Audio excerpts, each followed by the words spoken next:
Hello viewers, যারা honours দ্বিতীয় বর্ষে পরীক্ষা দিবেন ক্যালকুলাস 2 তাদের জন্য খুবই গুরুত্বপূর্ণ একটি থিওরাম, যে থিওরামটি হচ্ছে আপনার অনির্ণয় গুণিতকের ল্যাগ্রাঞ্জ পদ্ধতি।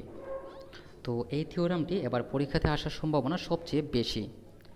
ধরি n সংখ্যক চলকের u equal to pi x1 x2 xn পর্যন্ত ফাংশন নিয়ে m সংখ্যক সমীকরণের সাথে সম্পর্কযুক্ত, যেখানে f1 x1 x2 xn equal to 0, f2 x1 x2 xn equal to 0 এবং fn x1 x2 xn equal to 0।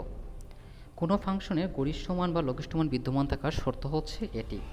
এখানে আমি আপনাদের একটি কথা বলে নিই, এই যে গরিষ্ঠ মান এবং লঘিষ্ঠ মান রিলেটেড যে ম্যাথগুলো রয়েছে সেই ম্যাথ থেকে কিন্তু বড় প্রশ্ন পরীক্ষাতে অবশ্যই আসবে।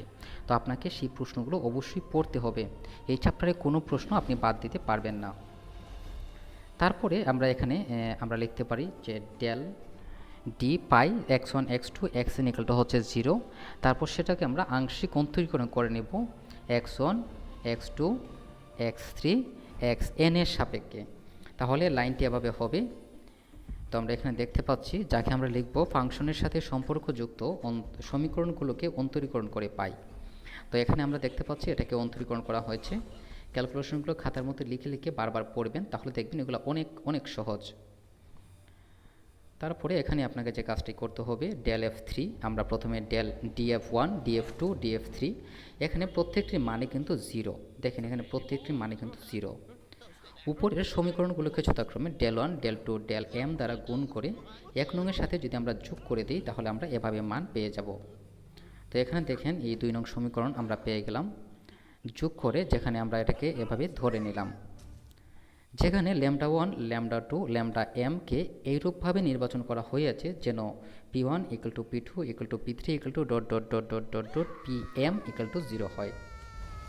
এখন 2 নং হতে আমরা এভাবে মানগুলো বসিয়ে দিতে পারি। এটি আপনি বুঝবেন কিভাবে, দেখেন এটার সাথে আমরা কম্পেয়ার করি। এখানে 1 এর জায়গায় আপনি লিখবেন m+1, এখানেও 1 এর জায়গায় আপনি লিখবেন m+1, এখানে 2 এর জায়গায় m+2, এখানেও 2 এর জায়গায় m+2, একইভাবে n এর জায়গায় n এবং n এর জায়গায় n। যেহেতু n-m সংখ্যক চলক x m+1 xn স্বাধীন চলক, কাজেই আমরা পাই pm+1 whole square equal to হচ্ছে pm+2 equal to pn equal to হচ্ছে 0। তারপর এভাবে ক্যালকুলেশন করার পরে উপরোক্ত মোট n প্লাস m সংখ্যক সমীকরণ সমাধান করে আমরা λ1 λ2 λm এবং x1 x2 xn এর মান নির্ণয় করা যাইবে।